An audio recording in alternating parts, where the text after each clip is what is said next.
Ladies and gentlemen, I'm extremely delighted to be here today at this convocation address and to deliver this convocation address of the IBS IFCI Business School. I would like to first pay my homage to Professor N.G. Yashashvi, who is the founder, and what a remarkable academician he's been, to have started 11 different campuses, to have 6 PGPM courses, remarkable gentleman to have laid the foundations of ICFAI and of IBS, and to have done such a sterling job of contributing so significantly to India's education system. So first of all, my homage to this great gentleman. I'm particularly delighted that I was invited here today by Dr. Sharma, who was my teacher when I was in the academy in Missouri. And he was an outstanding economics teacher then, many years back, and this goes back to 1980. But when I met him recently and when I interacted with him today, I'm really delighted that he's become even more energetic, even more vibrant, even more dynamic than what he was in 1980. So, and much of his energy he must be passing on to the students who are here today. So it's a great occasion, ladies and gentlemen, and you people in many ways are the future of India, because India is growing, as all of you are aware, at about 7.5% per annum. But the challenge for India is to grow at even higher rates of 9 to 10% per annum for 3 decades or more, to be able to lift a very young population above the poverty line. We are passing through a window of demographic transition, which rarely ever happens in history. 70% of our population below the age of 32, very light dependency burdens. And while the population across Europe and America is getting older and older, 8,000 Germans retiring a day, 8,500 Americans retiring a day, we have a very young population which will keep getting younger and younger till 2042. And therefore, this to my mind is the biggest social and economic phenomena that's taking place across the world. The population across the rest of the world getting older and the population in India getting younger. And this is critical to understand. But ladies and gentlemen, if we have to grow at 9 to 10% per annum with a very young population, and to be with the target of raising a vast segment of our population above the poverty line, the challenge of 9 to 10% on a year after year basis for 3 decades or more. India, in contrast, has grown by 5%, then at 6%, then at 7%, then we grew at 9%, we fell back to 5%, and therefore the challenge is to grow consistently at 9 to 10% over a 3-decade period. And what do we need to do? So first and foremost, ladies and gentlemen, and students passing out today, we must understand that over the years, we've made India a very complex, very complicated, and a very difficult place to do business in. Wealth has to be created by the private sector. Therefore, my belief is that we need to dismantle a lot of rules, regulations, processes, procedures which have been built over the years, make India extremely easy and simple. And that's what we've been trying to do for the last 3 to 4 years. We've dismantled about 1,300 laws. This has never happened anywhere else. You can today start a business in one day. You can register your business in one day. The number of forms for import and export have been cut down from 12 and 11 to just 3. So we've done a vast number of things. We've jumped up about 42 position in the World Bank Ease of Doing Business. The intention being made India easy and simple. And our objective is that in the next 2 years, we should try and make India, put India in the top 50 of the World Bank Ease of Doing Business. But India is a very large country, and many of you will go and work in the states of India. We are bigger than 24 countries of Europe. And therefore the challenge is to make states easy and simple. One of the things we are trying to do is to make states compete on ease of doing business. So we rank states on ease of doing business. First year Gujarat came number 1. But the very next year, Telangana and Andhra beat Gujarat. But the good thing was that the eastern part of India, Jharkhand and Chhattisgarh, they came 4th and 5th. They did very well. So if the eastern part of India improves, which is all the mineral-rich states of India, India will do well. So making states easy and simple is very critical. We started this process of ranking states on health, on education, on water management, which has just been announced. And all this is bringing in a great sense of competition among states. Huge sense of efficiency among states by naming and shaming states, by ranking them, by putting this ranking in public domain, by making good governance as good politics, and saying that if you don't perform well, then people will not vote for you. And therefore, the key is bring competition among states. That's a part of our competitive federalism strategy. The second important thing which all of you must realize as you pass out is that India is a part of a globalized world. We are an integral part of the global supply chain, and therefore you can't work in isolation. And in the last 3 to 4 years, we've opened up every single sector of India's economy for foreign direct investment. From defense to insurance to pension funds to e-commerce, we've opened up vast sectors of India's economy. And FDI in India has grown by 62% at a point of time when FDI across the world has fallen by 16%. So FDI has grown, and India has been the number 1 recipient of the foreign direct investment across the world. We are the number 1 recipient, beating China. And therefore, over the years as you grow, India must become more and more integrated with the global supply chain. Anybody who tells you that you can manufacture only for the domestic market is totally wrong. We must work, we must produce, export and capture the world. No country in the world has been able to grow without exports. It was not done by Japan, it was not done by, they all penetrated American markets. Japan did this post-World War II, it built up its economy on exports. Korea built up its economy on exports. In recent times, China has built up its whole economy on export. And therefore, all of us must understand that becoming a part of a globalized world is very important. The third point I want to make is that many of you will get into, as you get into the world, you will understand that how India urbanizes will be very critical. Cities are centers of growth, they are centers of creativity, they are centers of driving GDPs. And therefore, as I speak here today, every minute there are 30 Indians who move from rural areas to urban areas. If you go by the latest McKinsey study, 700 million Indians will get into the process of urbanization by 2050.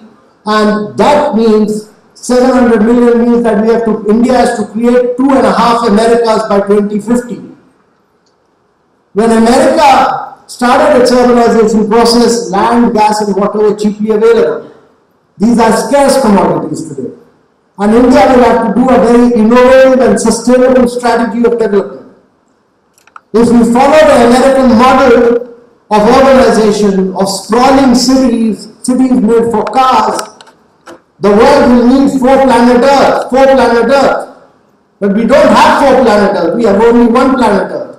And therefore, we'll have to recycle our water, recycle our waste, we'll have to do public transportation, cities will have to evolve on huge amount of public transportation. And all this you must understand, because urbanization will be the future. 100 smart cities India is making, 50 metros India is making. And all this, many of you will work in areas which will be directly related to smart city development. And therefore, urbanization will be the very key thing. The fourth important thing I want to point out is that in my generation, when we started out, all of us looked at government to find jobs. We had no other option but to work for the government. But today's world is a world where a lot of disruption is taking place. There are many startups, and I was pleasantly delighted when The IIT Mumbai director told me that last year, out of his batch which passed out, 41% of the students either did their own startup or joined the startup. So we are seeing a lot of young innovations, a lot of young people getting into startups, and they're doing some amazing work. They're doing some huge amount of work, not really in e-commerce where Flipkart got 21 billion valuation from Walmart, but young girl who's taught 9 million Indians, Panju Bandari, who did Hello English, has taught 9 million Indians how to speak English in 1 year. No school, no college has been able to do this. Or look at health area, where Practo, Portia, Comsio Medical, when we started the Startup India movement, many of our startups were going to America and to Singapore. Many of them are now coming back. Mitra Biotech, which does personalized cancer care, has actually relocated from Silicon Valley into India for a great amount of work here and done unique work here. Or look at Baidu, which is actually Mark Zuckerberg has invested his personal money in it. And that's in the field of education. Or when tsunami hit Chennai, it was the government was not able to locate at people who were stranded. It was social innovation startup which helped the government of Tamil Nadu to locate that. Or look at Ather Energy, which has started its new scooter venture, the smart scooter venture, electric scooter in Bangalore, and putting up its own charging station, which has the potential to be the Tesla of the scooter world. So what we are seeing is a huge amount of disruption will be caused by young startups who bring in a lot of young energy and dynamism, and many of you should actually do your own work in many of these areas and join a startup to do disruption. Don't look at the government for jobs. That will not bring creativity and energy to your lives. And my view is that startups will give you a different edge, and that's how things are happening. Now, important thing to understand is that India has unique challenges. The Silicon Valley always does innovation. They do innovation, but they do innovation for war machines, they do innovation for driverless cars. Those are not the challenges which India has. We in India have to find solution to our own challenges. Our challenge is how do we make water, how do we provide water which is fluoride and arsenic free? How do we convert our waste into energy? How do we provide seed and fertilizer to our farmers based on real-time conditions, based on weather and soil conditions on a real-time basis so that it can improve farm productivity? These are the challenges, and the solutions for this have to be found by young people of India.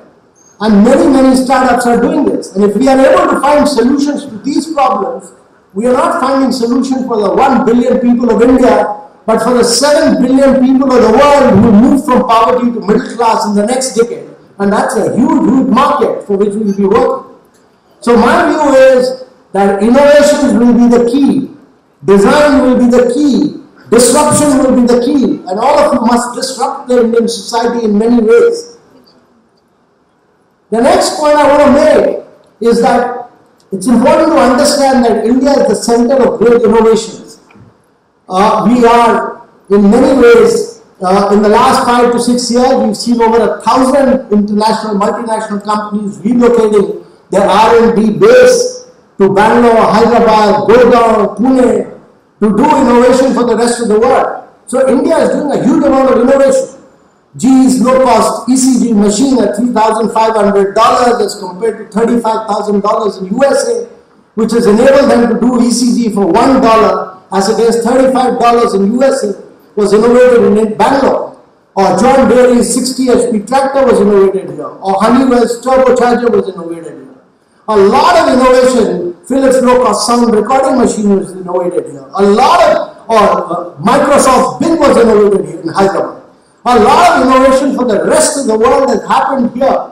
India has combined innovation, entrepreneurship and skill to do great frugal engineering. And that has enabled India to have a technological edge at low cost. I mean, we were able to put our orbiter around Mars at 1/10 the cost of the United States, which no one had ever imagined. Or look at a company like Renault, which is a European company which has never manufactured a car outside Europe in its 118 years history. Never ever manufactured a car outside Europe. 5 years back, it came to Chennai, it designed, it innovated, manufactured a car called the Renault Kwid, which is today exports to almost 60 countries across the world.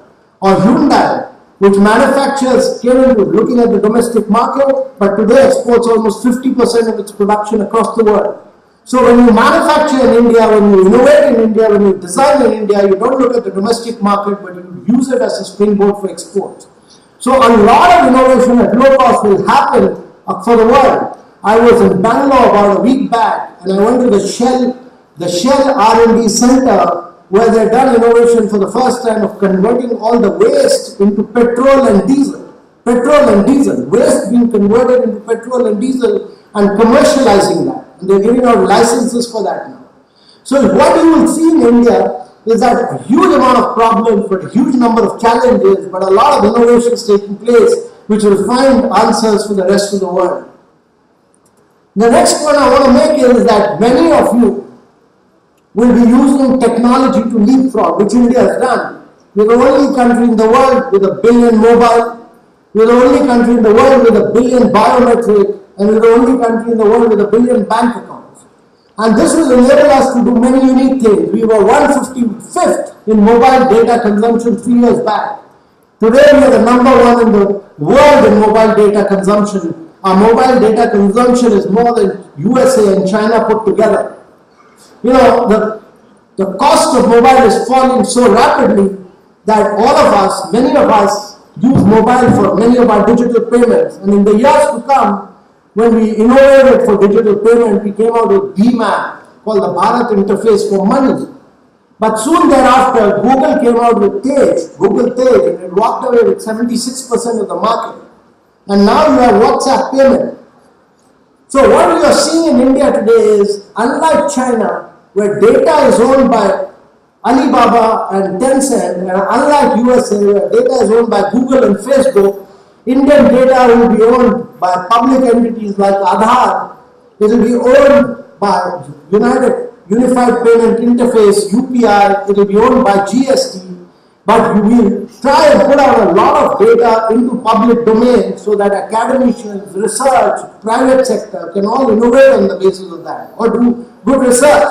And data will lead to a huge amount of financial inclusion. Data will be the new oil on which the governments will run, and that will lead to a lot of financial inclusion. You know, about a decade back, I was working in the fisheries sector of Kerala, where we were trying to give outboard motors, fishing crafts, nets to fishermen, so that their productivity could go up. They used to get only 26% of the market price of fish. There were 14 layers of middlemen. But the toughest thing was to open a bank account for them. It used to take 10, 11 months chasing physical managers, physical banks, opening their bank accounts. Know your customer was a nightmare. Last fortnight, on a handheld device, I opened my bank account in just 55 seconds flat. 55 seconds flat, opening my finger, putting my thumb impression, using my Aadhaar and bank. You have a bank account. So from 11 months to 55 seconds has been the paradigm shift for India. And that is what technology will do to India. Technology will make India leapfrog in many, many ways. And all of you must use technology to enable India to leapfrog across sectors. This is critical. This will be really the key. And government has actually used digitization in many ways. All our public finance management system is digitized, GST is digitized, digital payment is digitized, 99.8% of Indians pay taxes digitally online, income taxes, 99% people pay digital online. So India is very, government is 10x ahead of the private sector as far as digitization is concerned, and the private sector has to catch up with the world of digitization. And therefore India will become a more formal economy. The tax base will grow, you will have more money to put into health and education in the days to come. And therefore, technology to leapfrog will be very critical. The last point I want to make is that many of you will work in infrastructure sector. That is really the key. Creating world-class infrastructure for India to grow at 9 to 10% will be critical. You will have new cities, you will have 100 smart cities, you will have metros, you will have the Delhi-Mumbai Industrial Corridor, you will have it takes 14 days for goods to reach, produced in the northern part of India, to reach the ports on the western coast of India. By 2019, goods will reach within 14 hours. From 14 days to 14 hours will be the shift. All on a container train, double stacking, only containers going. So what India will be seeing is a huge amount of new infrastructure coming up. Along with urbanization, India will witness a huge, massive amount of construction. We will do more construction in the next 5 decades than what we've done in 5,000 years. And therefore, a lot of world-class infrastructure is to be created. So whatever we do, don't do anything second class. And this is important. Don't do anything which is mediocre. Don't do anything which is third class. Don't do anything which is second class. Do everything which is world class. Better than the rest. And this is important. And for Indians to understand that size and scale is important. Many Indians think small. Many Indians think domestic. Think large. Think of the world as your market. Think of the globe. And think of how you can penetrate the rest of the world with your products. And your mindset must always think globally, not Indian. This is important. And while I've said what is happening in India, what all is happening in India in terms of technology, in terms of urbanization, there are several challenges which you must understand. First and foremost, I'll say the biggest challenge is that we must push for gender parity. Only 22% of women work in India. World average is 48%. If we are able to reach that 48%, we'll create another $700 billion to India's GDP. And therefore, as a conscious policy amongst the boys sitting here, it's important that you consciously push for gender parity. Give a greater opportunity to women who come across you. Create jobs for women. And unless we don't create jobs for women, India can never grow at high rates. So first and foremost, my biggest advice to you is, in your mindset, in your thinking, always think first of the women. Create jobs for gender and push for gender equality. Push for have a conscious policy of gender parity. And unless we don't do this, India as a country can't grow. And therefore, it's very, very important that in the mindset of young Indians, the young Indian mindset must change for this. The second key point I would say is, which to my mind is very important, is that while India has been growing at 7.5%, our performance in education and health leaves a lot to be desired. 38% of the Indian students particularly in rural areas, are not able to, a class 5 student is not able to do class 2 addition and subtraction. 40% of the students are not able to read English, and about 24% of the students are not able to read their mother tongue. Therefore, we are educating people, they are getting into the next class, but without learning.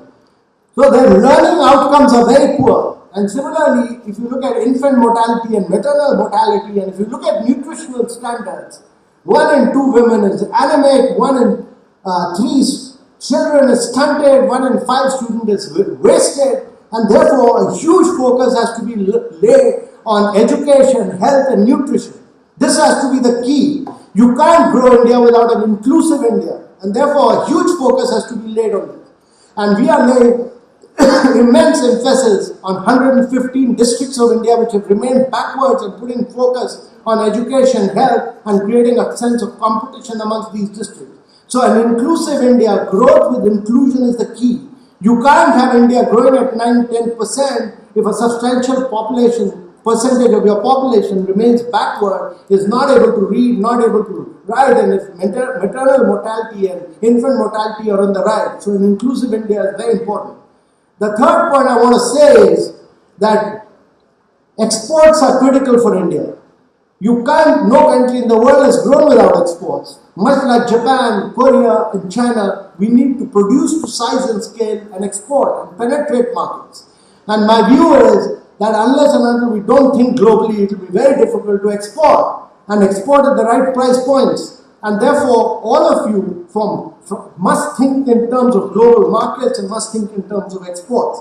And the fourth key challenge to my mind is that many of India's institutions, we've not had great institution builders. Fortunately, your founder was a Professor Yasasway, was a great institutional builder.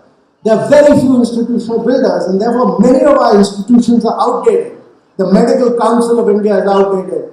The UTC is outdated. The AICT is outdated. And for getting into 21st century India, you need to create more vibrant and dynamic institutions of the 21st century. And therefore, a lot of institutional restructuring has to be done, which is what we are trying to attempt in the medical field, in the education field, and in the health field. And we are trying to drive this. So many unique things are happening. Many unique things are happening. There are several challenges. But all of you students will really be the shapers of India. You will drive the destiny of India. But as you drive this, as you grow and prosper in India, never ever forget what your parents have contributed to your life. Your parents have played a very critical and significant role, much as my parents did. Whatever I am today are because of my parents and my teachers. And therefore, whatever you do and however much you rise, always remember the role which your parents have played in your life. And secondly, never forget the teachers who taught you at the IBS institution. The IBS has been a great institution to mold you and to give you this degree, and therefore the teachers have played a very significant role. Led by Dr. Sharma, all of them have taught you and given you their strength and care. So, I'm glad all of you are giving a resounding clap for your teachers, and that shows how much they have worked hard for your growth and progress. So I take this opportunity of wishing you all the best, wishing you great success, and wishing you all prosperity in life, and may you continue to grow and prosper, and may this institution rise and grow. But all of you must achieve great success in life, and I'm sure which you will do, and shape the destiny of this great country, India. Thank you very much, ladies and gentlemen.